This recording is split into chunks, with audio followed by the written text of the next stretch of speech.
Welcome, everybody, to 52 Living Ideas. Tonight, we will continue our journey through the Tao Te Ching. We'll be starting with verse 42. And what we'll do first is each person will read their favorite translation of the Tao Te Ching of verse 42. And then we will go to Jason's translation. And Jason will have a brief commentary, and then we'll open it up for comments for everyone to make a comment on each verse as we work through verse 42, 43, and hopefully 44.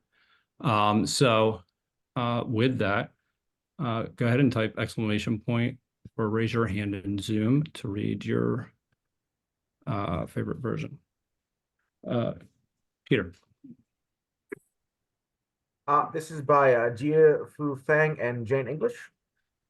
The Tao begot one, one begot two, two begot three, and three begot the 10,000 things. The 10,000 things carry yin and embrace yang. They achieve harmony by combining these forces.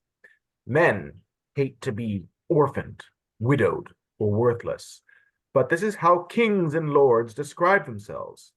For one gains by losing and loses by gaining.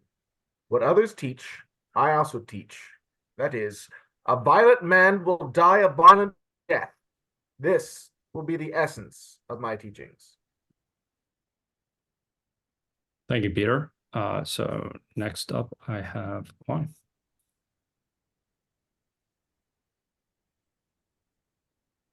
Okay, so translation by Professor Moss Roberts, stanza 42.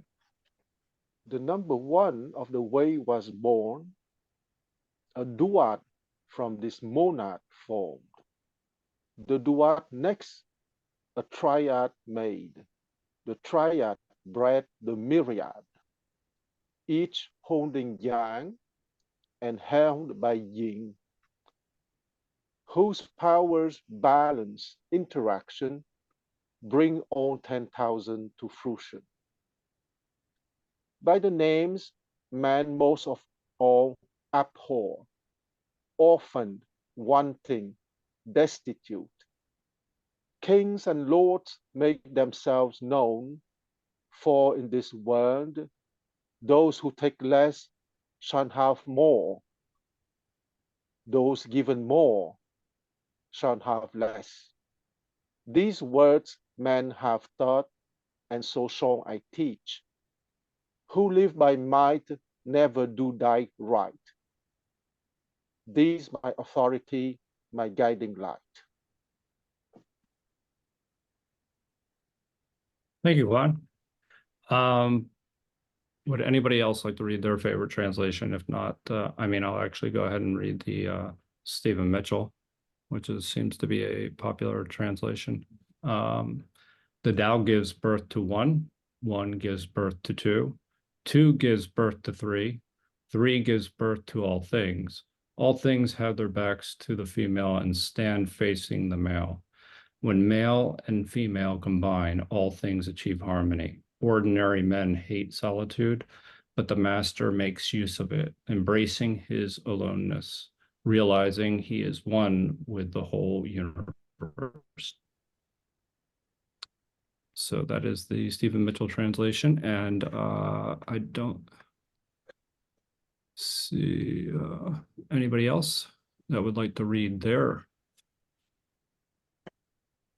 translation. So Jason, turn it over to you. Ready to share your translation? So you want to read it or no? What's that? Yeah, since not many people are sharing there, so I volunteer mine.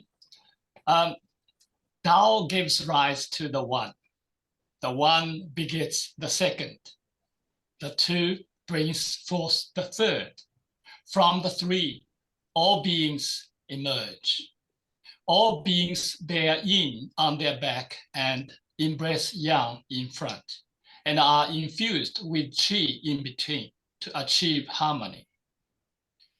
What elicits more disdain than being orphaned, lonely, and unworthy? Yet these are the very titles king and dukes adopt for themselves. Indeed, one gains by losing or loses by gaining. I echo the teachings of others. The violent one will not end in peace. I consider this as the foremost teaching. Thank you.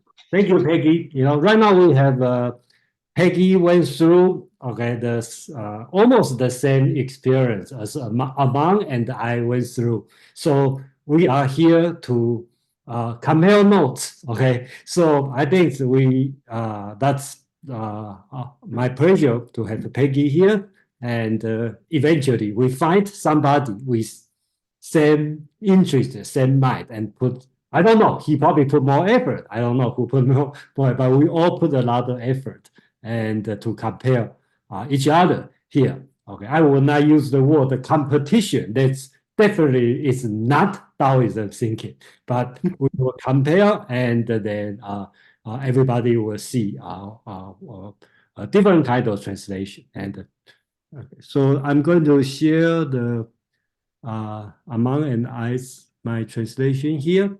So just let me.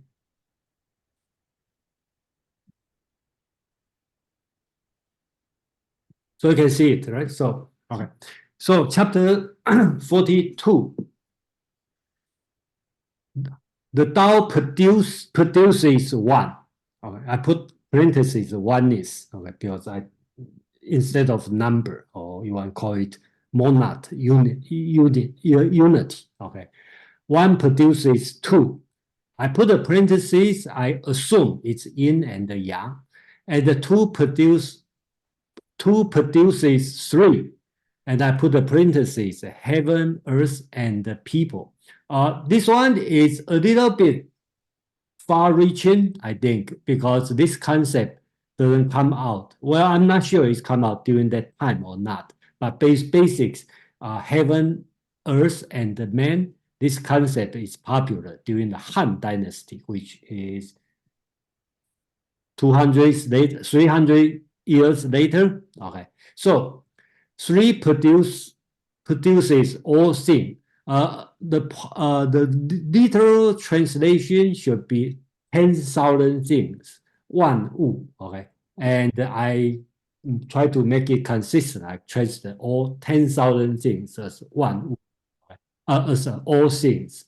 All things back in, embrace yang, and immerse qi in order to achieve harmony. So the words here I use is immerse. I will have more interpretation later about this, more explanation about this word. Here I translate to immerse, 冲, okay.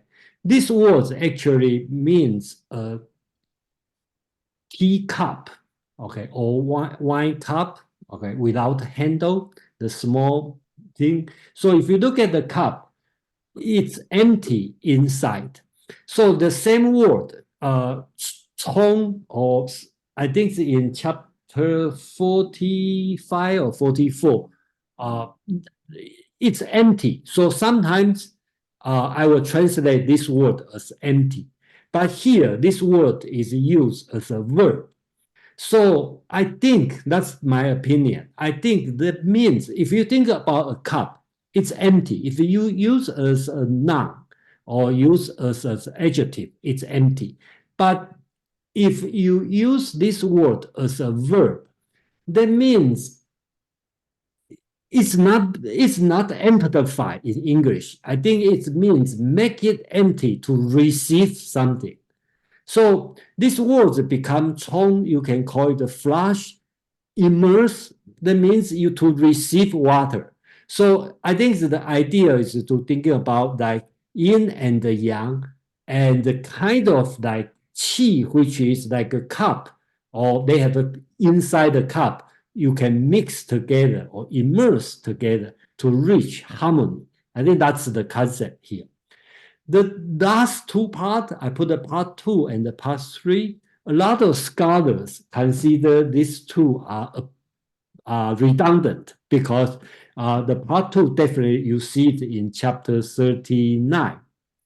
And the part 3, I think part 3 also show up in other place. I don't remember, but at least it the information, the content doesn't match to the first part. So one scholar, Chen Guying, okay, he in his version he will take out these two part, but since the most popular version still have these two, so I will keep it. So people avoid words like the lonely, the solitude, the incapable. But kings and the duke use this word to refer themselves. If that's the same sentence in chapter 39, okay, here we talk about 孤寡不古, okay, so that's kind of the bad word. 孤 means the orphan. Okay, here I translate as the lonely. 寡 means the widower.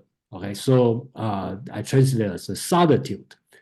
不古, that's a strange word. 古 means grand, and I think this word 古, the grain, means growing the grain. So if you cannot grow the grain, Chinese was the farming agricultural state, right? So growing the grain is very important. So if you cannot grow the grain, you means you are not capable. So that's the way the duke or the lord will call themselves, kind of humbly call himself. In chapter 39, use this one as an example as everything high has the growth from lower. But here, it talk about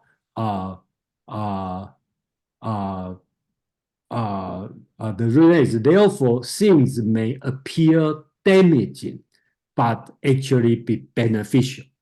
They may appear beneficial, but actually be damaging. So start to talking about if you are in a high position, you talk about in the use the lowly word to call you oneself. This kind of concept, kind of opposite side. Okay, part 3. What other people teach is what I'm teaching. The strong, rigid people usually don't die naturally. 不得其死, I think he implied. The Chinese word doesn't have naturally, but when I just have to assume, Taoism will assume you die naturally. So if you don't die naturally, it's terrible. Okay, that means you have accident, you don't live a full life. This is my principal teaching. The words also a little bit changed in Chinese, called 教父. Okay, it doesn't in modern language people may think it's a godfather, but actually it means 教 means teaching, 父 means father, and the teaching of father, I think it should means it's only happened once. And I don't see in other Chinese texts use this word. So I feel a little bit strange, but I have to translate. So I decided to translate as the principal teaching. This is my principal teaching. So that's the text of 42. Since Amang is not here, and then I will, do guys, Nick has a question on the text, right? Nick. Yeah, thanks. Just want to comment on your translation. Yeah, please. This 复古. Yeah, okay, go That ahead. term was also used in the verse 39. And so the 古, I thought it meant the valley. It could mean the grain, but I thought it was used in the sense of valley. I just want to get your thought on that. Yeah, okay. So I'd like to thank you to bring up this one, because a lot of interpreter, translator consider this word as valley. That's a the same pronunciation. So 不古 means not deep. I disagree on this concept. Okay, that I just have to say I see this kind of comment. I disagree. I think that means growing grand. And I think in other texts, I think you know, gu and the gua is the common call for the self calling self for the Lord. But bugu is the call for the southern small state. So I think this words make sense. Use grand instead of vadi. Okay, so that's my opinion. I don't think they have a consensus. So yeah, next looks like we have Peter next. This is the time to share thoughts, right? Yeah. Correct. Okay. So I suppose for me, when it comes down to the thing I want to stress in my interpretation is this idea of it's easy, I think, on some level to confuse the Tao with yin. The idea of yin producing that kind of silence, stillness, yielding, this heightened state, or whatever qualities you give to yin. That yang, loudness, coarseness, power, all these things are somehow to be rejected or gotten rid of. Where I think it is important here that the yin embraces the yang. And to me, it's that embrace verb and all the different ways that it can be related. All the different types of stimulation, externally and internally, allowed, because the whole yin can contain it all. And I think the more we settle into yin, the more we have room for all the different kinds of yang that exist from the senses, from the mind, from thoughts, feelings. All of it can not be rejected, nor is it of one becomes addicted to it. One allows for it. So I think it is easy for this kind of for people who think that the Tao is yin, they try to get to some kind of quietism, some type of stillness, and they try to stop internal motion. They try to stop motion itself. And to me, I think that is sort of getting in the way of allowing the harmony of the two to build, to enmesh with each other, to build relationship with each other that leads to harmony, rather than being a good and bad false dichotomy. For it is more a left and right, or a red and blue, as a way of relating with each other so that they become good friends, instead of an endless war of either preventing silence or trying to become always maintaining silence. I think it is of that relationship, that of getting out of black and white thinking in that kind of way, I think is important in reflecting on to achieving the harmony by combining the forces of both yin and yang. And I think the next verse in regards to orphan, widows, worthless, or solitude is this idea of the way going about it is individual, and you have to leave the popular conceptions, the popular strategies and ideas that are around you, because the relationship of yin and yang within your very being, mind, or soul is always an individual one. And so it's always going to be a solitary journey in regards to looking at the exact context of within you that cannot apply to any kind of stereotype or generalization. So you're the only one who can tread that path of harmonizing how they relate within you as an individual. And I suppose a final thought is this idea of, by allowing things to move, to let going of sound, but also letting go of silence. It is this idea that we don't know if things are going to benefit us or detriment us. And when it comes down to these ever-changing states, that we ultimately don't know what's for our own good in relationship to the Tao. So I think that verse is trying to keep us an open mind about trying to too much control what occurs inside our mind and what doesn't. And Thank you, Peter. Actually, Jason, do you want to comment on anything specifically, actually, maybe about the idea that the Tao being an individual journey? Okay, yeah. Well, personally, I would say Tao is individual journey. Okay, that's just my personal opinion. So I basically have no comment on this. But I like to point out here is this chapter is only chapter in Dao De Jing talking about yin and yang. Okay, so that's my opinion, and probably a lot of people disagree. Is Dao De Jing doesn't have too much with yin and yang. Okay, that's just my opinion. Okay, the yin and yang is later time in the Neo Taoism movement. Okay, or Wang Bi start to put together. So everything kind of, I'm not saying that's wrong, but let's say the text only this part have yin and yang. Okay, and then you may say, okay, other places also talk about yin and yang. Yes, they may talk about yin, but there is no text say yin and yang in the text. That's the only one. I just like to point out. So Okay. Thank you for that. So, I mean, really quickly, does that speak to more the idea then it's talking about complexity versus yin and yang?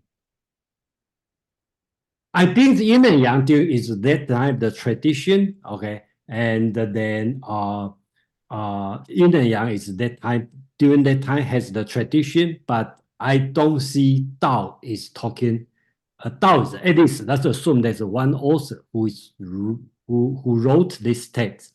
He probably not have too much or too strong the concept of yin and yang here. That's my point. And but I'm not saying my point, my opinion may not be the majority agreement. Okay, so that's I have to say. But I still think this way because just like I like to use the example, the Old Testament and New Testament. You can read Old Testament as the foretold Jesus to come, or you just read Old Testament as the Jewish religious text by itself. So I'm taking the later way. I read it as the Tao De Jing itself. I try to reject the later interpretation. So Thank you for that. Madeline. Thanks, Joe. Thanks, Jason. Can you put the that first stanza back up on the screen?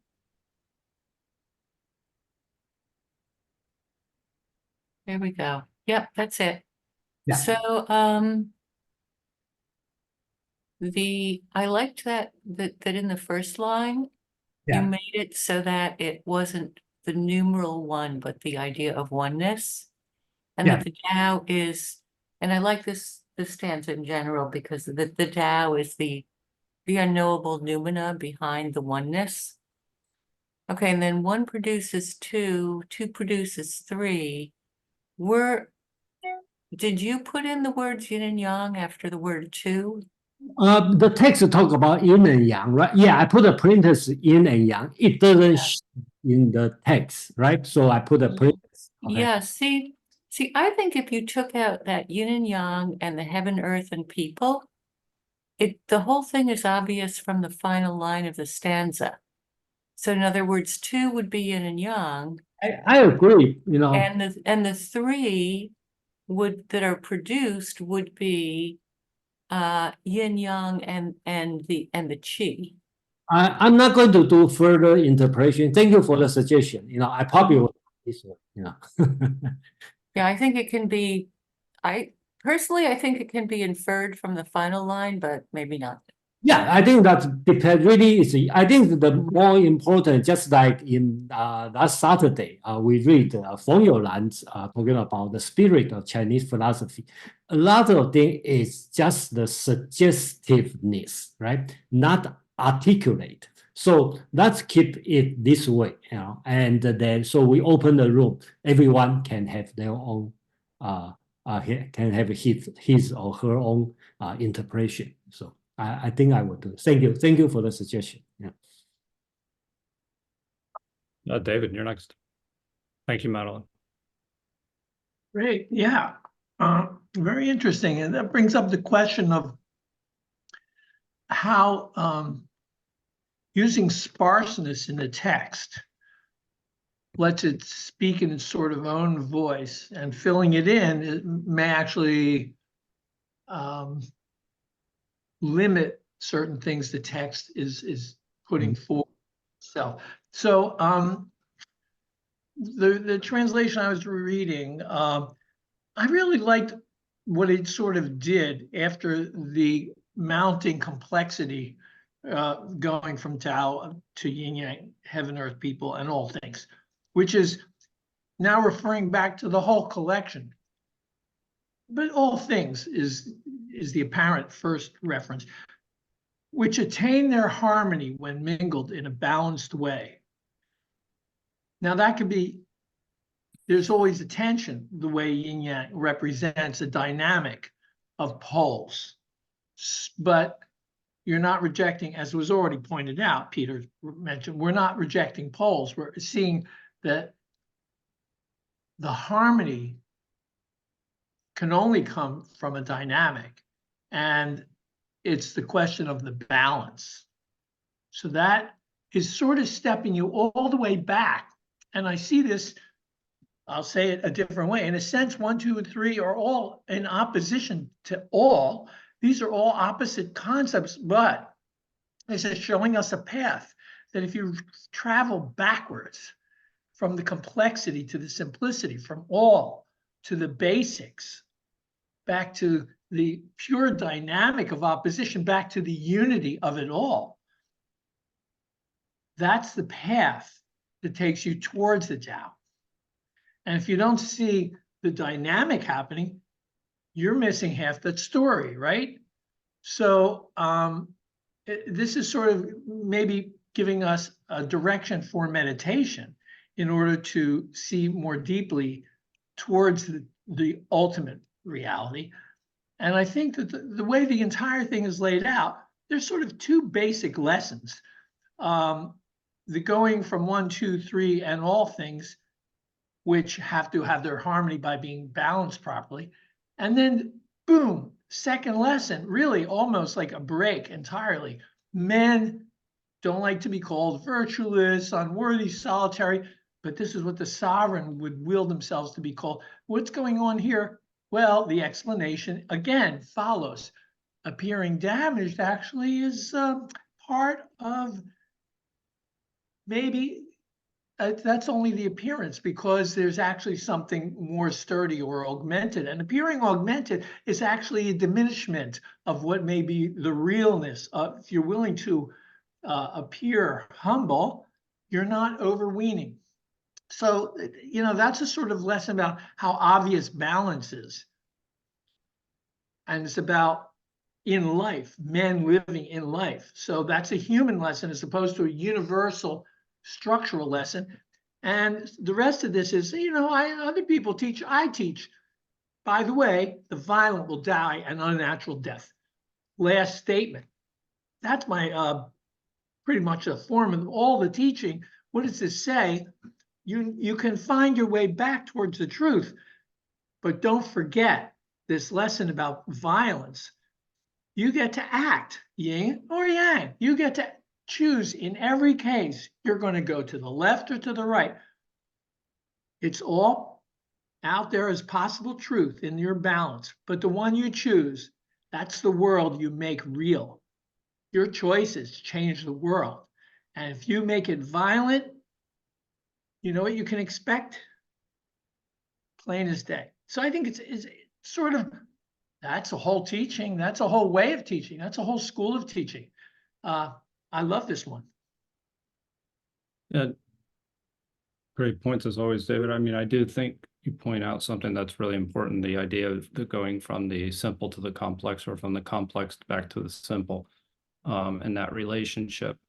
But what would you say then, given your comments, what would this maybe say about the idea of desire?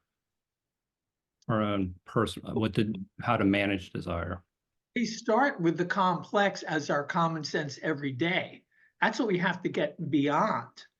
Our everyday is being hungry, getting pushed around, doing things we don't like. That's meaningless unless you see how it fits into the dynamic you're going to live. So yeah, we're pulled in opposite directions on every spectrum. Is that any answer? It is. It is. And we can get into it a little bit more deeply later. Quan, you're next. Okay, my comment is on the choice by Jason to translate Chong as immersion. I think it's very interesting because in Chinese, that word is incredibly polysemic, okay, because it can mean to rinse, to flush. That's why Jason chose immersion, but it also means to develop, to oppose, to collide with, to clash with. So I would say that the choice by Jason is interesting, but I want also to bring that if he chose, for example, Chong as meaning to collide with or to clash with, it could have meant not immersion and harmony, but rather opposition and harmony. Okay, because since it's the only chapter of the Tao Te Ching with the specific mention in the text of yang and yin, the traditional understanding of the Tai Chi Tu precisely is that there is a complementary opposition between yang and yin, and that complementary opposition would give birth to harmony, and that harmony would give birth to the 10,000 things. So I just want to stress that that word Chong, once again, show to what extent to translate Chinese is to translate poetry, because each word can have 10 meanings in English. But and each choice is not necessarily wrong. Okay, I would say that we can have 10 translation, and the 10 translation are all right, because it will focus on an aspect of the reality. So the only thing, you have to learn Chinese if you don't want to have 10 translations.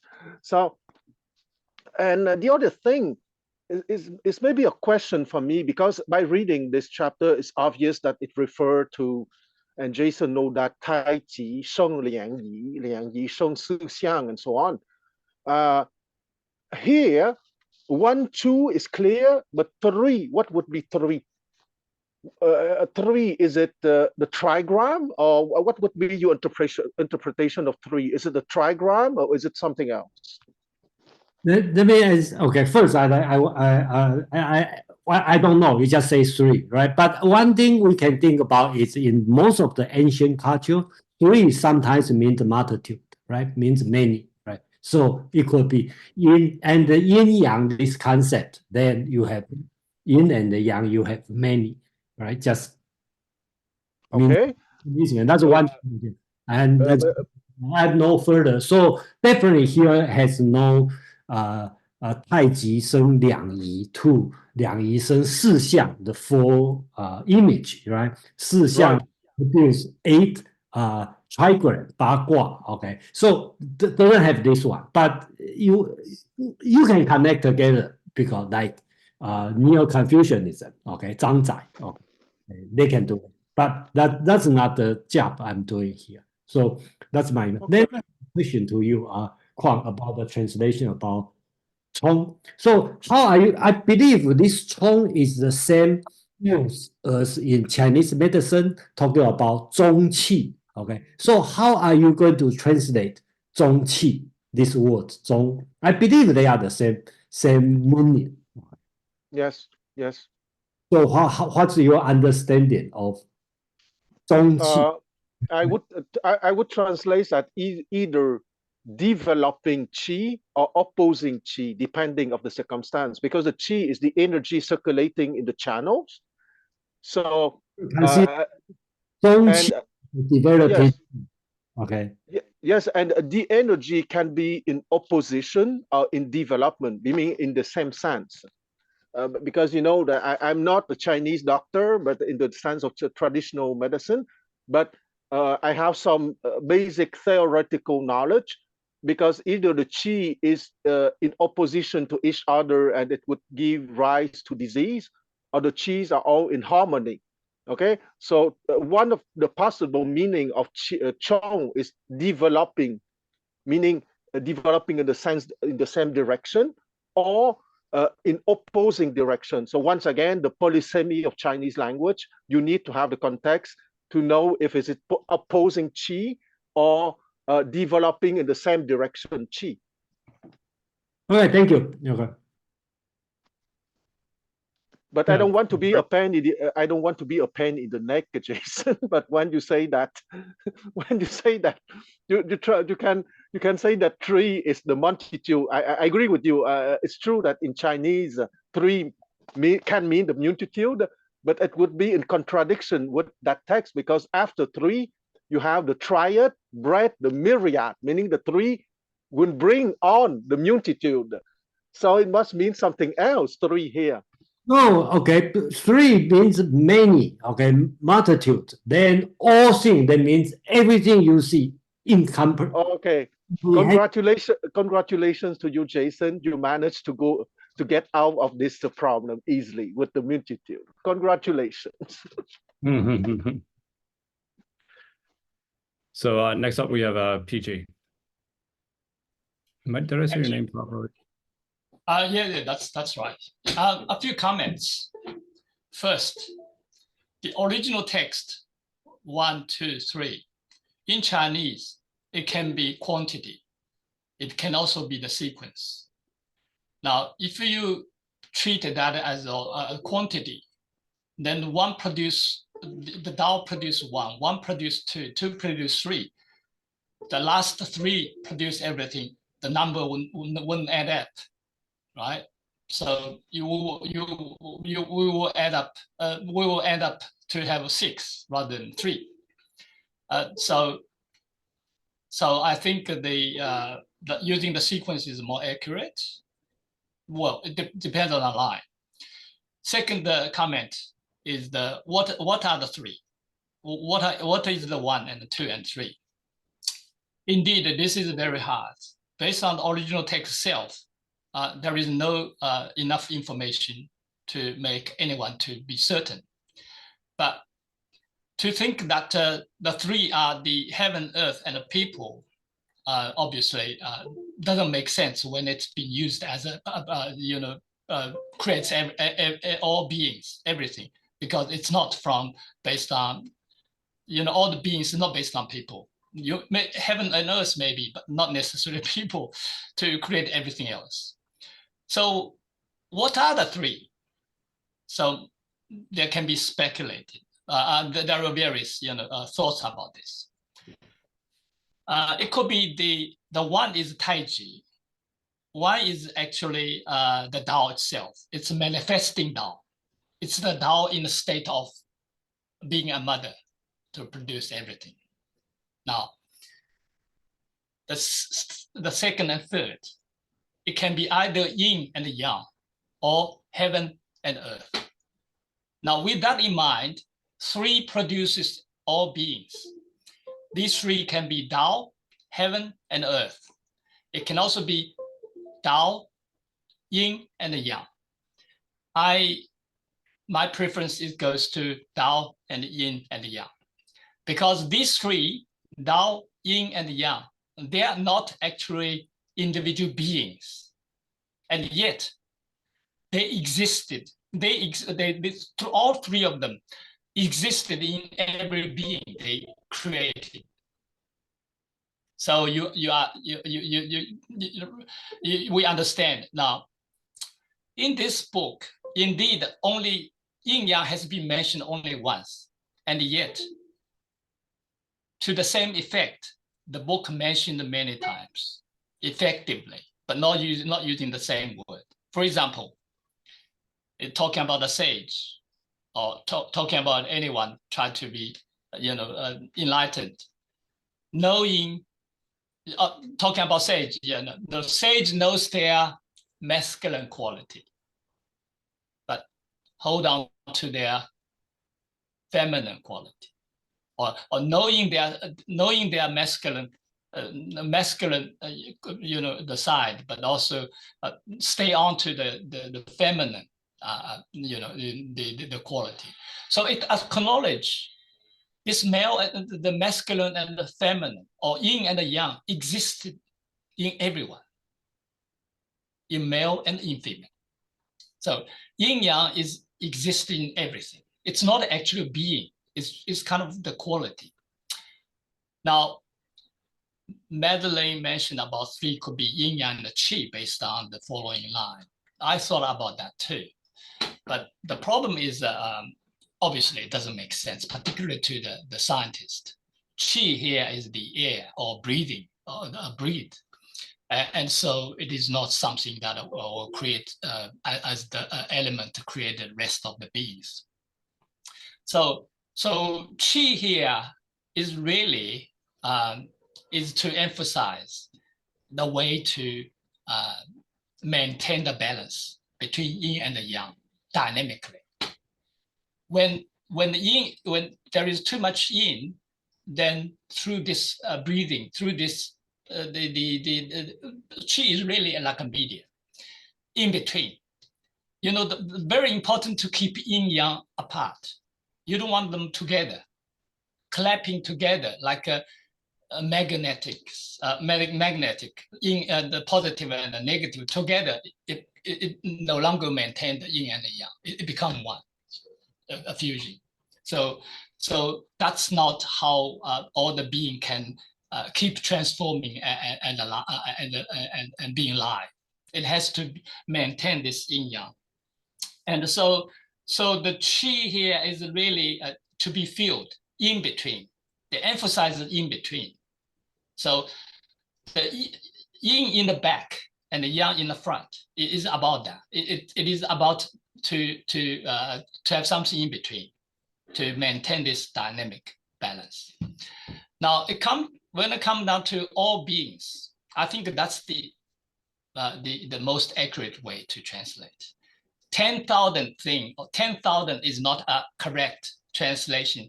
Even the translator tried to be faithful, but it actually does not read the original text correctly. Let me explain to you why. In Chinese, the text does not give you the hint about plural or singular. And here, it's actually should be read as plural. So it is plural, is not just 10,000. It's 10,000s, it's S. Now, why use 10,000? Anyone know the Chinese character, they understand. At that time, at the time when Laozi had written this text, the text, the character that existed that can describe the largest number is that 10,000 character. But the character itself is a plural. It means 10,000s of thousands things. So effectively, it means numerous, countless. So I think that the all beings is more accurate translation. Even one tried to be faithful, but if you say 10,000, it obviously means E1. It means the original text will be E1. So that's another comment I want to make. Now, there are someone mentioned about the original text, 不古. Gu can mean the grain, indeed, can be grain. But in the other verse, it's mentioned about the belly. And I would say 不古, it simply means unproductive. When with that in mind, really, it doesn't matter when you treat it as a grain or the valley. It simply say, unproductive, because it means unworthy. Someone cannot produce the grain or cannot hold the water, right? If you think about the valley is about store, as a reservoir of water. So in that case, really doesn't matter whether the Laozi's intention is a belly or the grain. Unproductive probably is more appropriate words. That's all I want to say. Thank you. Thank you. So Paul, we'll go with you next. And if everybody keep their comments to about 2 to 4 minutes so that we can keep moving. Shrikant, I see you're here. So I will, if you wish to take over. Sure, thanks. Okay, So so it's going to be Paul, Mark, and Bill, right?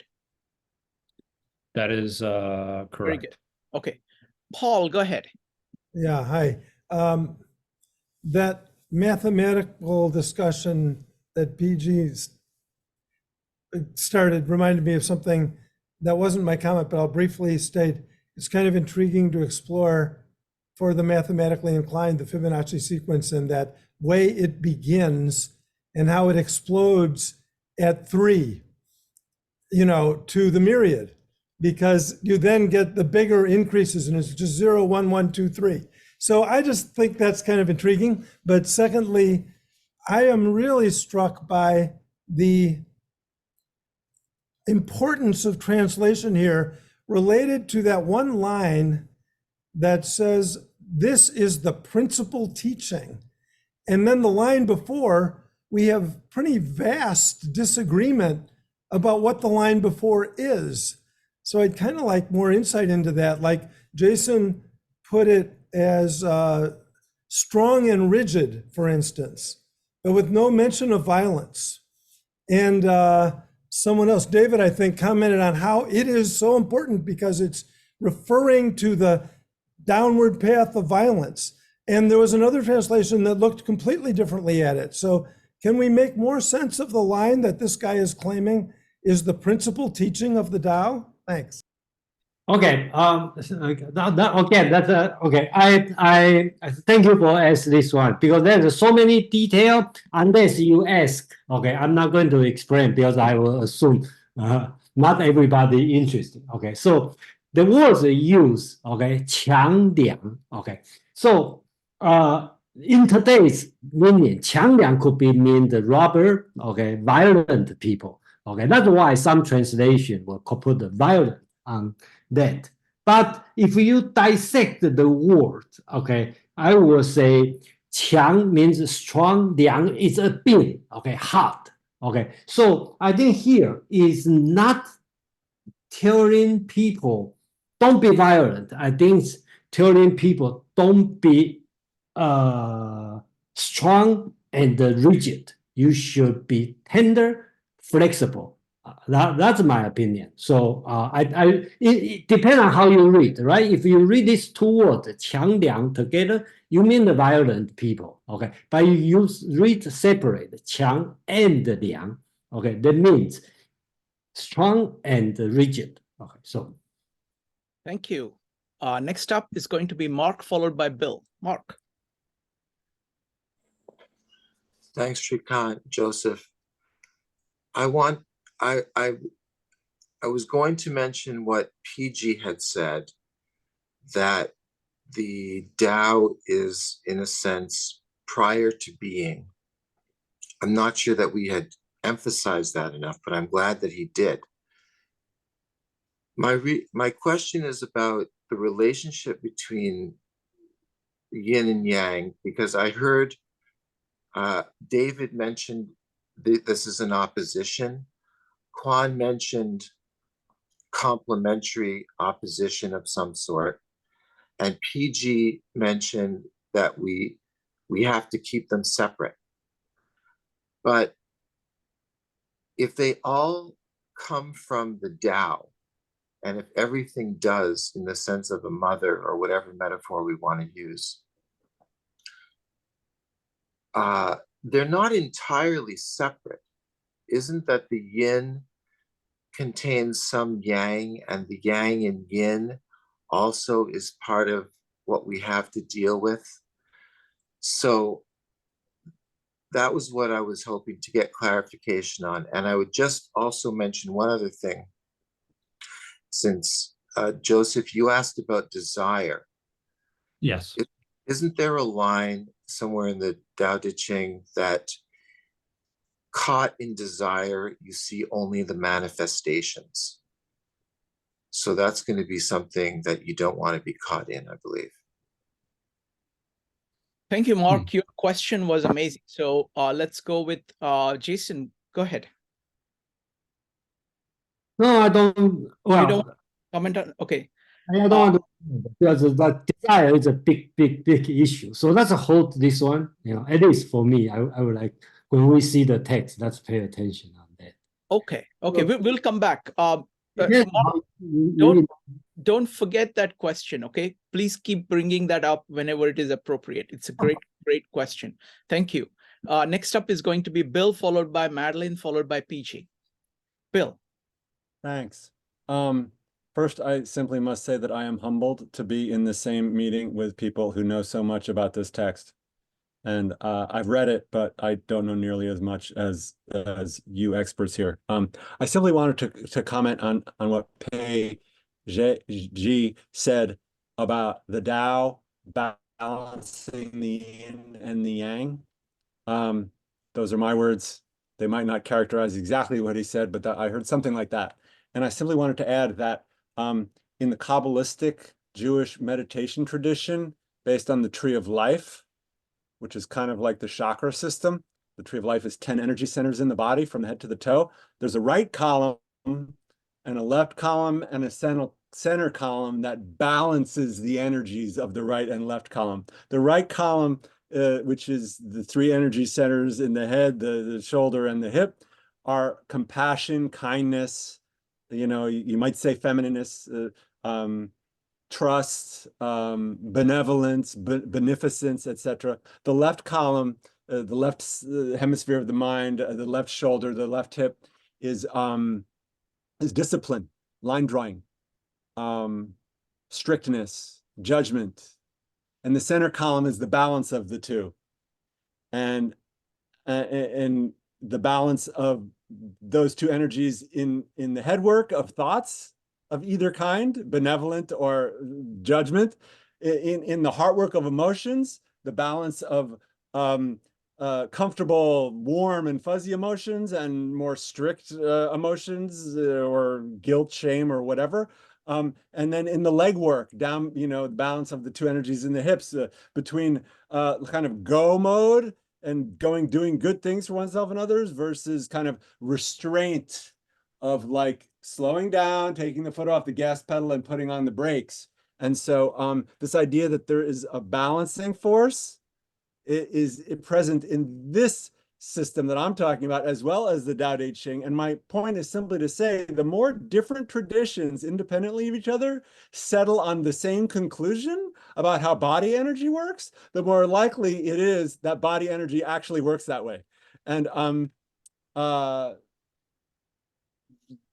the idea that it all comes from a single source seems to be coming through in what people are saying about the Tao Te Ching. It certainly all comes from a single source in the Kabbalistic Tree of Life meditation system as well. So if these are all like blueprints of body energy from different traditions, Kabbalistic or Tao Te Ching, fingers pointing at the moon, and the moon is the way the actual body and mind actually work, they're basically saying the same things, and it's the same blueprint. So thanks for listening, and I'll pass. Wonderful. Great point, Bill. Thank you. Thank you. Next up is going to be Madeline, followed by Joe and Nick. Madeline. Right. Thanks, Shrikant. I'll be brief. Jason, can you put the poem back up on the screen again?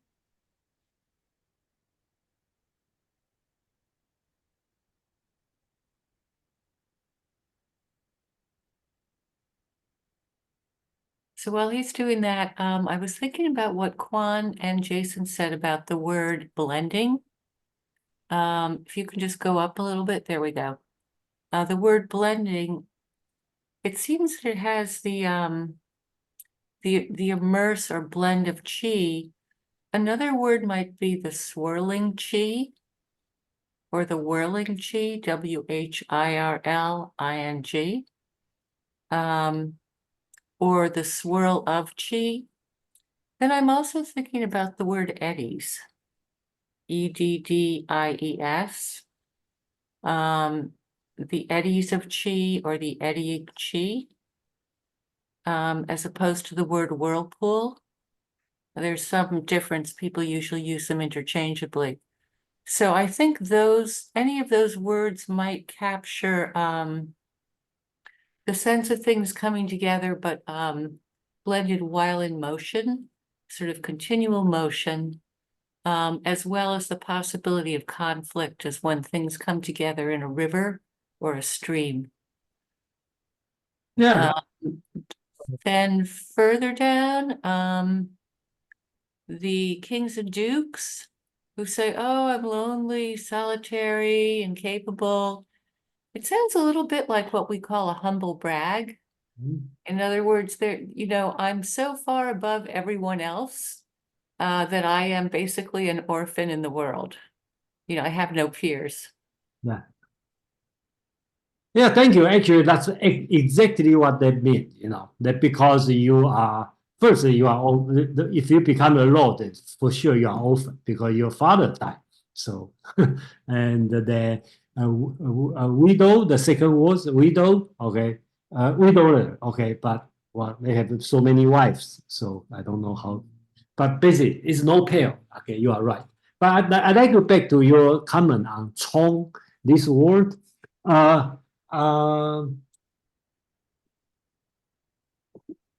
kind of contemplating what Huang said about developing.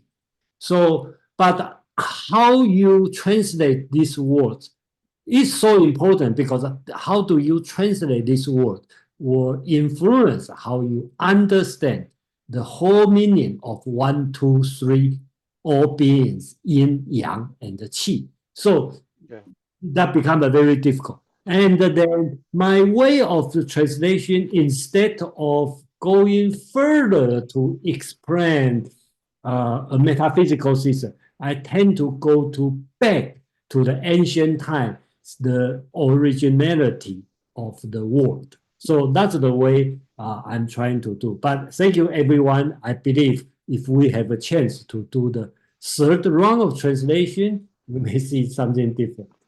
Jason, if I may interrupt 2 seconds. Go ahead. Okay, a modern physicist, David Bohm, created a word that might be an answer, a possible answer, and that word is hollow movement. HOLOMOVEMENT, hollow movement, meaning the movement of everything, but in perfect harmony and complementarity. So Zhonghe might be translated by hollow movement, but that's a suggestion. And I want to say to Madeline, I think you penetrated deeply into Chinese culture since you understood that orphan mean the unique man in reality. Wonderful. Thank you. Thank you. We need to learn how to write Madeline in Chinese characters. Next up is going to be Joe, followed by Nick. Joe. So yeah, I mean, just basically just to build a little bit on my comment a little bit earlier with the idea of desire. I don't want to go too deeply into that, but I will mention that one of the things that we discussed in pretty great detail that first evening is what was the Tao about. And I think there is this element of humility that exists throughout the Tao. And this humility is essentially protects you against excessive desires. So that's how I would probably explain that, the idea that where our desires are bring greater complexity to our lives as well. And that's where I was talking about going from the complex to the simple, from the simple to the complex. There's another aspect of it I think that's very interesting to explore is the idea of understanding the interconnectedness of all things. Something that we've covered here as well is the art of war and understanding how strengths and weaknesses actually work together. is a very important strategy in the art of war. So it has an understanding of complexity that is actually important as well. And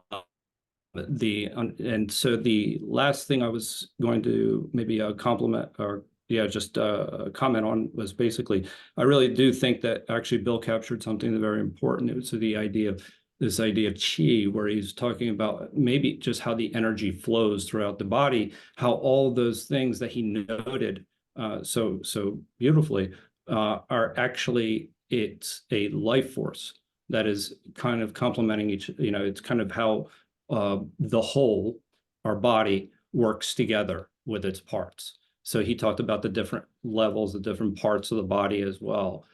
So I think that that's actually a very interesting way, and I appreciated that contribution very much. Thank you. Thank you, Joe. Last comment by Nick, and then we'll go to the next chapter, because we want to always do 2 chapters. We have passed the 1 hour. Jason, you had a comment. Go ahead. Let me comment on Joe's comment first. Because Sringa, you talk about that's an important question about desire. So I'm not going to answer the question. I just want to make it clear, because in Dao De Jing use the word so-called yu a lot, but a lot of translation translate as desire. But my translation most translate as intention. So desire and intention are different. Okay, so really depend on how you read this Chinese text. So we will see when we face the word. Can I ask you, does intention go against the natural flow of things? Intention, in my understanding, more on purposefulness. Okay, you have some purpose on that. Okay, so that's my understanding. But of course, when we see the text, we can dissect the text, see how we are going to understand the text. I'd like to explore that further. That's interesting. Thank you. Nick, go ahead. Yeah, thanks. Just want to follow up on Paul's interesting question. When I read the Chinese original, I don't get a sense that the last phrase, it means to say this is the teaching of Tao Te Ching. It's one of the important teaching, yes, here. But I don't get a sense that this is the teaching of Tao Te Ching, the #1 takeaway. I don't get that. But the sentence before that, it's to me, it's kind of the same idea as the meek shall inherit the earth, but expressed in the opposite sentence. So that's a sense I get. But the more interesting is your reference to the arithmetic. I find that interesting. So here I want to make a point, because if you think about the Greeks, when they talk about arithmetics, #1, of course, is important. Oneness, yeah, and infinity, yeah, that's important. But in the middle, I think the Greeks thought that #2 is very important. Actually, #2 precedes the other numbers because it means multiplicity, plurality. But here, of course, Tao Te Ching also has that. But more important is the Chinese thinking about the #3. Yeah, it's mentioned not just as one of the stop along the lines between the sequence between 1 to infinity, but 3 is a very important concept in the Chinese thinking, and obviously in Tao Te Ching, which actually refers to the crowd. So 2 to the Chinese are not numerous enough, so they have to bring in the 3 in order to communicate that sense of multiplicity, while 2, it's tied to the yin-yang, the duality, but it's not regarded as numerous enough. Yeah. So Nick, you are here. Okay? Just answer your first question. So how are you going to interpret if you don't see it's a principle teaching? So how are you going to understand the last 2 words, 教父? Yeah, it is one of the important teachings, no doubt about it. But equally, there are other principal teachings throughout the text. So I'm just, I thought Paul was asking. I thought, Paul, correct me, that you meant to say that this is the number one teaching. I did not get that sense, but it's one of the many important principal teachings yet. Thank you. It's just amazing. Jason, I mean, this is just incredible group of people we have here, and just the level of observations and questions and comments, just it's mind blowing. Next up is going to be Bill and Joe. Folks, just keep it very, very short so that we can go to the next one. Bill, go ahead. Okay, just for clarity, I am on 42, the first part that begins with the Tao gave birth to the One, up through, quote, the violent do not die a natural death. Is it fair game for me to make a comment on that paragraph right now? Yes, go ahead. Okay, so early in that paragraph, we've got, 1, 2, and 3, and then we've got this harmonization, harmonized by the breath energy of emptiness, okay? And so he's talking about body energy, for at least from one angle. And then down it says, things diminish and increase, they increase and diminish. Body energy is kind of like that in the sense like mercury in the column of a thermometer rising up and going down, okay? And once one learns to like watch it go up and down, it's got its own natural rhythms up and down, all kinds of body energy, emotions, body sensations, thought energy. It has its own speed and dynamic of going up and down. And I think that is what is meant by this quote, the violent do not die a natural death. Okay, on a literal level, that's referring to human beings who are violent and do not die a natural death. But on a metaphorical level, it's referring to the difference between letting body energy rise and fall naturally on its own natural, organic time frame versus trying to intervene in body energy to like stop it and change the way that it flows. And the advice seems to be, stop intervening in your body energy. Just learn how to channel it in a way where you're not fighting it. You're kind of just learning how to build aqueduct walls to channel it. And you'll see that it increases and decreases and decreases and increases. And, it has its own things. And the word death there, this is my final point, body energy emerges into awareness and then passes away from awareness. And in that sense, dies naturally. Okay, so I think at least on a metaphorical level, that's what he's talking about, and that's the teaching, is learning to get into a more harmonized relationship with one's body energies risings and fallings. Okay, thanks for listening. Thank you, Bill. On last, it's Joe, and then we will go to the next. I just want to really quickly follow up on this distinction between intention and desire. Like, what's the actual words that are actually translated, and how do they actually, or how are they interchangeable throughout the Tao? Yeah, you mean the Chinese word? Yeah, because I'm just curious, because that's a really important distinction to be able to, when going. Okay, I'm going to type here in the chat. As to why some would actually translate it in tension and why some would that actually I'm more questioning as to why people would choose intention over desire or desire over intention. Because my opinion, because too much Buddhism influence, because Buddhism will talk about desire a lot. And I don't see Taoism talking about desire. Okay. So just like my metaphor of Old Testament and New Testament, because right now we are doing Old Testament, so they don't know, all the prophet don't know Jesus coming. So there's no desire, only have intention. That's my thinking, Thank you. All right. So folks, we are going to now go to number 43. And after we're done at 10 p.m. Eastern time, we're going to have, PG is going to talk about his approach to Taoism, what he has learned, something about that. And then we're going to have a conversation, about a 1-hour conversation on that after 43, after 10 o'clock. All right. So 43, if you'd like to read, go ahead and type an exclamation mark in chat. Just announce which translation you're reading, read the translation, no comments. We'll go through as many, and then we'll go to Jason. We'll start with Peter, followed by Joe. Peter. This is again from Gia Fu Feng and Jane English. The softest thing in the universe overcomes the hardest thing in the universe. That without substance can enter where there is no room. Hence, I know the value of non-action. Teaching without words, works without doing, are understood by very few. Thank you, Peter. Next up is Joe, followed by Kwan. Joe. Yeah, I'm unmuted.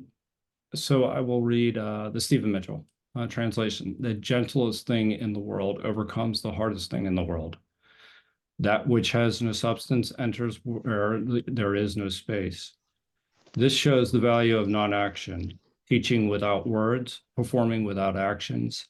That is the master's way. Thank you. Next up is Kwan. Translation by Professor Moss Roberts, stanza 43. In this world below the sky, the gentle will outdo the strong, and the non-material are able to enter the impregnable. Thus I know for sure, the gains that underacting yields, but teaching by the word unspoken, in this world few can master. The gains that underacting yields, in this world few realize. Thank you, Kwan. PG, could you go ahead and read your translation?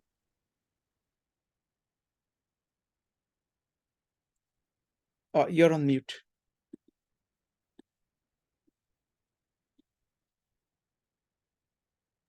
Sorry, here it is. The gentlest in the world can overcome the toughest. Non-being can traverse where there is no gap. Through this, I know the value of non-doing. Few things in the world are as advantageous as teaching without words and practicing non-doing. Thank you. Thank you. Jason.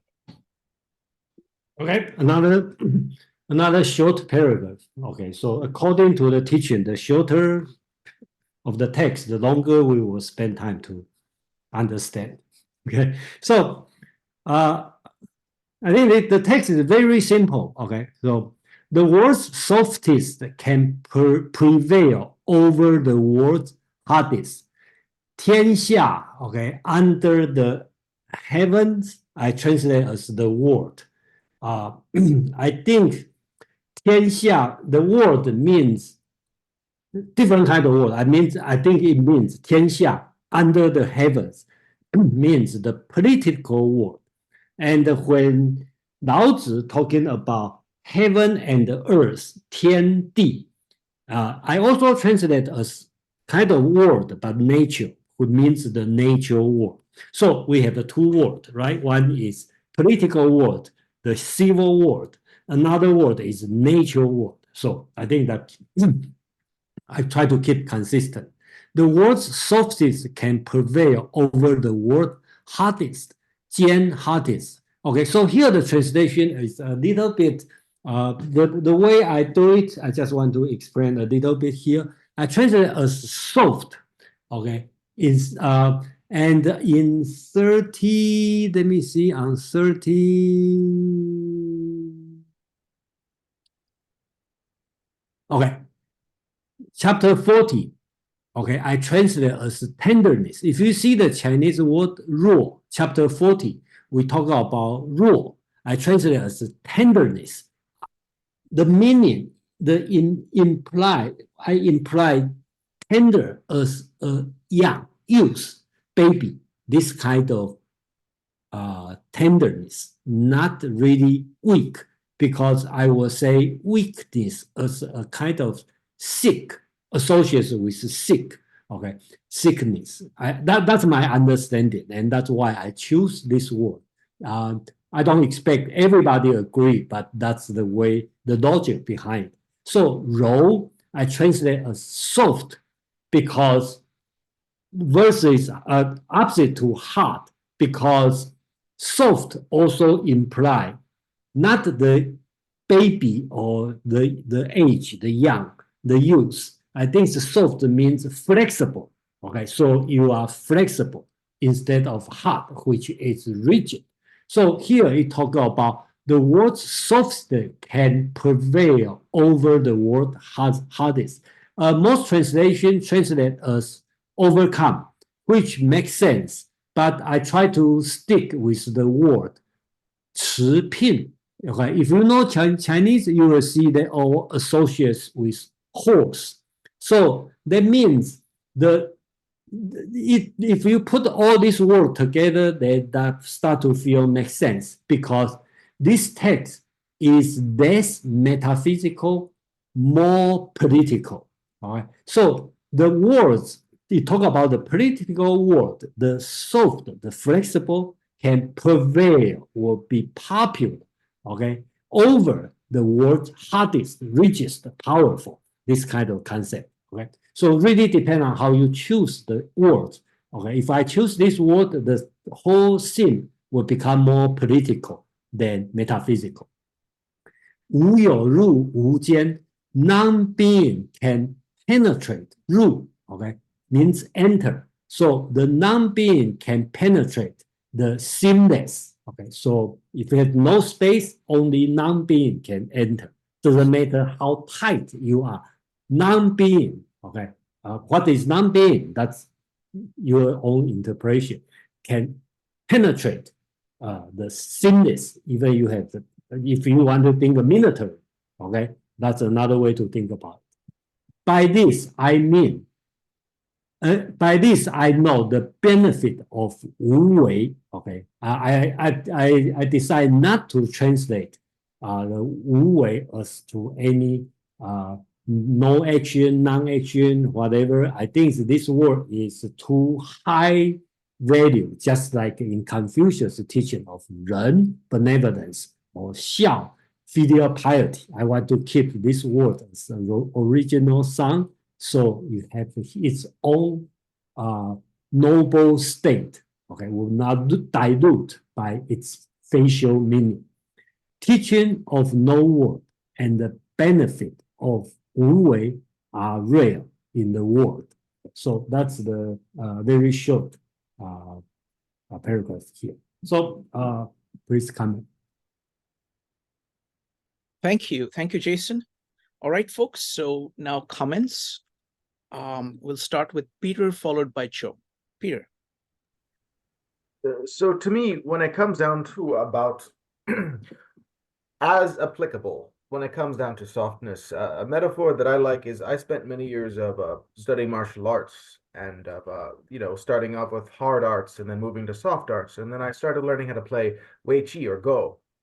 And it's still the same spirit, at least in my relationship to it. It's just getting more and more refined in relationship towards ability, towards adapting to listening and responding in a way that allows my nerves, ideally, to be able to be so engaged that my nerves then become exquisitely, potentially, hopefully sensitive in order to read and respond on that level. And to me, it is that deeper listening that allows me to then have my answer on that level, and goes to a more of a delicate engagement in relationship towards the puzzles that are always in front of me in regards to choice, in regards to action, to figure out what is my harmonious, let's say, relationship to the given moment.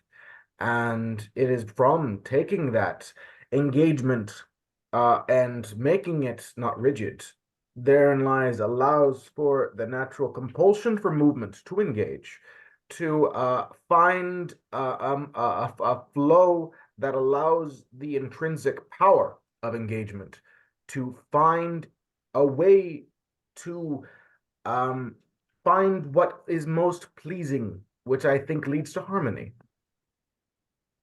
Wonderful, fantastic comment. Thank you, Peter.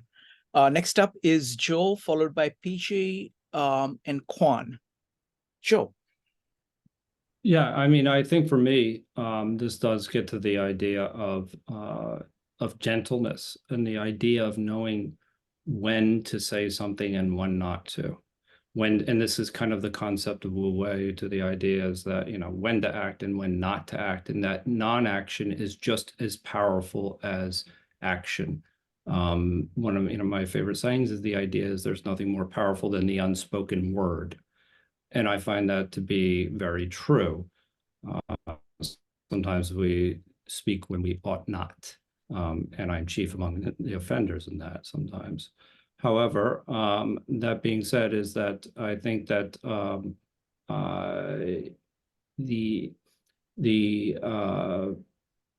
I don't know, the subtleness, the ability to allow things to happen without having to interfere is the best way I can probably put it. This need to actually change the way things are is kind of what this is kind of saying, where this gentleness overcomes this this more, let's just say, yang way of approaching things, this more abrasive way. It's better to be adaptable than not to be. Thank you, Joe. PJ, can you tell me how to pronounce your name again? Pei Qi. I think you know, we used to all sorts of dialect, so any pronunciation is fine. Can you repeat it one more time, please? Pei Qi. Pei Qi. Okay, very good. You see, very good. That's actually not a necessary. That's just to reflect one type of dialect, which is a Mandarin. If I was born in Shanghai, for people like my friends and family, they will call it slightly different. They say Beiji. So never worry about how it's pronounced. Okay. We used to that different dialect. Okay, thank you. Please go on. Yes, this is a short verse, and what I want to brought that attention is the analogy. The second line, very interesting. The analogy about non-being traverses where there is no gap, or traverses where there is where it is seamless. Now, this is like a figurative language. This sort of analogy is to explain why non-doing or Wu Wei, why the wordless teaching is the best. Imagine, because the everything is interconnected. Everything plays a role in a cause, right? Everything is a cause of effects. So when we, instead of non-doing or Wu Wei, we're actively doing what we think is right. So by selective action. So the end result will neglect something we don't do, leave a gap. So why not using the Wu Wei, the non-doing, which will fill in any gap. There will be no gap left. Similarly, about the teaching, you know, the more words you utter and the more you confuse people, and yet still incomplete. And rather than let the listener to listen the words, understand the words through their intellect, make them to think, to use their awareness to understand fully. I think that's what the gap is about. So that's the idea, this analogy, try to demonstrate the why most effective is to do Wu Wei and the wordless teaching. Thank you, Pei Qi. Next up is Quan, followed by Yulia. Quan. Yeah, the last words by PG is just perfect for the transition to my comment, the wordless teaching, and it's very difficult to hear that wordless teaching precisely, because the title of that chapter 43 that Jason rightly translated at the softest, then the two Chinese words are chu rao, meaning arriving at what I would call to the capacity of receiving from the universe. Okay, because rao can be rightly translated as soft, that's for sure, but it can also be translated as to yield, yielding, to give way to open oneself, to receive. And I would say that here it can be translated. I know that it would be accused of using Buddhist concept, but Chu Rao is to have the beginner's mind precisely. Okay, and having the beginner's mind to be capable to receive the speechless teaching precisely. And that's what I wanted to say. I stop here. Wonderful. Thank you. Thank you, Kwan. Next up is Yulia. Hi, this is in reference to what PG was saying, and I think Joe also. It's a really big thing in pedagogy to cede control sometimes and to leave space for the student to figure something out, as opposed to always be bombarding them with information. It can be very, very difficult to do that, but it's necessary. Well, thank you. All right, Jason, you wanted to comment? No, I think great. No, yeah, and then that's why Tao Te Ching has only have 5,000 characters. So, and then one thing Amang and I were so proud is the translation we make. We try to minimize the English words we use. So make sure there's no more around 5,000 English words. Right, following that same track, you reach the Tao and you have no word, nothing to describe it. So thank you. And I like your comment that, shorter it is, the longer we talk about it. Next up, and we're talking about the Tao. So all this talk is about the Tao. Next up is going to be Bill, followed by Mark. Bill. Thank you. I read this paragraph as talking about states of consciousness. And the only thing I want to say is simply to put on the table the notion of absence, and in particular, the notion of absence of awareness as a way to understand non-being and non-action. So here's what I mean by that. One can spend years, decades, increasing awareness of thoughts and feelings as a journey that leads eventually to the point of changes in states of consciousness that allow reductions in awareness of thoughts and feelings, that enable entrance into a state of consciousness where one is only aware of what's happening right here, right now, in a non-worded way, where the wordy parts of the mind are not doing anything and one's not aware of them doing anything. Words are absent, either spoken or thought in the mind. They're absent. Certain kinds of body sensations are absent. Awareness of them is absent. Awareness of certain things in the environment is absent. One has a single pointed focus on what's happening right here, right now. It can be a very soft feeling state of consciousness in the body, but I simply wanted to point out that non-being and non-action can be interpreted through the lens of receding away from awareness of lots of other things that used to crowd the awareness.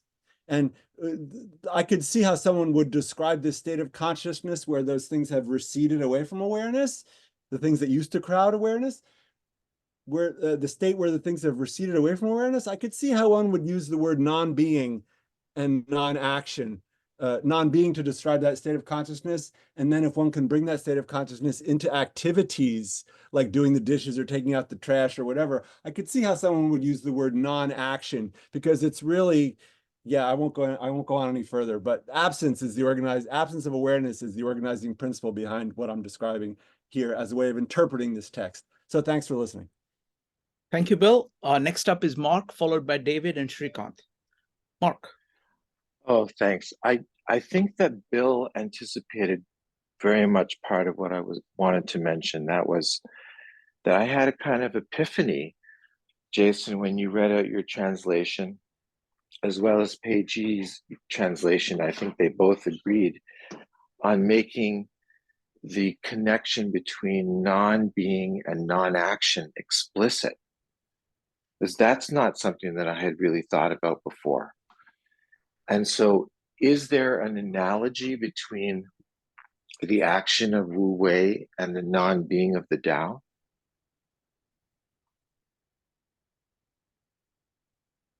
Hey, Peiji, you want to answer this question? I think you probably. Yes, thank you for the question. Absolutely, they are connected. To follow the Tao, the only thing you can do is Wu Wei, non-doing. Now let me explain a bit further. What is Tao? Tao is actually awareness within you. Now that awareness may be different from what you think. The awareness I'm talking about is a pure consciousness. It is always there. It is something will make you aware without your effort. You don't need to consume any energy. And this awareness knows everything, but only will tell you what you need to know. Now, we humans we sometimes ignore that awareness. We want to engage our intellect because we want to know more than what we need to know. Now, what Wu Wei is really about, the Wu Wei is really like a mindfulness. The non-action is really action in related to involving the mental effort. So non-action is really non-mental effort. What mental effort here is about analytical mind. Again, the mind, the definition of mind cannot be so varies by people to people. Here, mind here is about intellect, the analytical mind. It's in our brain. Now, our awareness is not to do with our brain. Awareness is always there. It will make us aware, like an instinct, like intuition. Those are, to me, the awareness encompasses all of them. And think about awareness is the Tao, and Tao is awareness. Obviously, not everybody understands awareness as such, because awareness self is really beyond words, and there are lots of arguments. So just keep in mind what I'm saying, what I imply. Yeah, so it is very much connected. Only by practicing non-doing or Wu Wei, you will follow the Tao. What it really means is by not engaging your intellect, you will pay attention to your awareness, or what you are aware will not be ignored. Now, let me give a bit of further, if you mind, or maybe I can talk about later. Yeah, we can talk about it later, Pacey. We'll talk about it later. We'll have plenty of time after this. I want to make sure that everybody gets to put their 2 cents on the table. Next up is going to be David, followed by Shrikant. David. Yeah, I wanted to sort of indicate one aspect of how these things that have been said play out, which we haven't explicitly brought up. I want to bring it up. We were talking about teaching and how space has to be left and how that's difficult. I think part of the thing I want to bring in is that when you're teaching, when you're delivering information, when you're doing that stuff, you're alone. So that's not allowing any room. You have, when you do allow room, when you're not doing, in any group. When you're not doing X and Y and Z, now it's open for other people to, you've yielded, you've given space to others to see, to be, and to do and act as X and Y and Z, or whatever they're going to find. So it's the same in dialogues and discussions, communication, pointing to things versus explaining something, and we would say to death. So there's no chi there. But silence isn't death. It leaves the opening. So contrast silence, which speaks. Thank you, David. So I want to make one comment. I really love whenever Dao talks about water.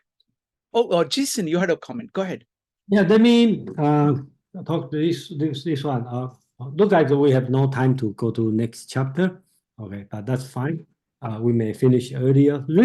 First, I really thank you, everyone, and just like so I just want to tell us first. I want to tell a story. I forget the time. Quan probably remember. There's one in the spring and autumn time. There's one lord. Okay, he want to get a steed, a good horse. So he hire a person to commission him to get a good horse.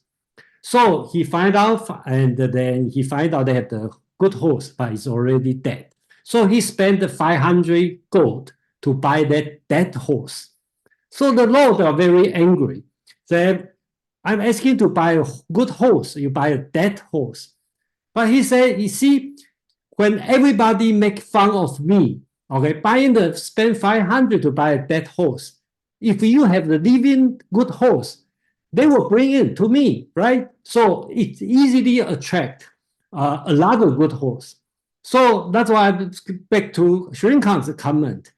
This meetup attract a lot of capable people because Shrinkan put a dead horse here. So talent people start to show up. Okay, Jason can do it, so I can do it. So that's bring up, So in the same way, I also benefit a lot because another thing I learned from everybody's comment, and then I really appreciate this opportunity, and I also know a lot of great people here. So and then I also observe the conversation. Look like we have more disagreement, okay, than agreement, but the overall environment is quite peaceful. Okay, so that's also to show everybody practice Tao here. One last thing is back to is that Mark's question, right, about the non-being and the Wu Wei. Okay, so I refer to Peggy to answer the question because I know his answer will be totally different, probably opposite than my answer. Okay, because he probably read this one. Forget about the whole text, but talk about this chapter. Okay, to me, this chapter is very political. So in my point of view, Mark probably asked a wrong question. He asked a metaphysical question, not a political question. That's why I asked Peggy to answer it, because I read this text as a political teaching, because the Laozi is telling people, the audience is not you and me. The audience is the ruler. Okay, so I'm not saying you should not read it or your interpretation wrong. I say the original purpose, this one should be to the leader, to the Lord. So use the word 天下 under the heavens. That means the political word. Okay, the soft, he asked the Lord, the ruler should be soft, be flexible, so you can overcome the tough one, the strong one, the powerful one. Remember, he used the word, not use the word 持聘, the horse running. That's a very political word, warring, this kind of word, right? The horse running. So he's talking about this thing, and then talk about non-being, and can enter the seamless, the no gap, so you can penetrate anything, right? So they talk about the Wu Wei, the benefit of Wu Wei teaching without word, the benefit of Wu Wei, the word hardly have the people doing this. So in my interpretation, this text is completely critical, okay, instead of metaphysical. Again, that's just my view. I put my role to limit it, very narrow, to what's the text show me. Okay, and I will then open the opportunity to everyone to go further interpretation. Abedit is not here. Be honest, I very much like she read the Christian interpretation of Dao De Jing, because I always pay attention on her read, because she stand on the other side of the Dao, just totally take the Christian point of view to interpret, and which is probably the purpose of we reading this one. Yeah, thank you. Thank you. Thank you, Jason. So I will start my comments by talking about the kind of metaphysical and philosophical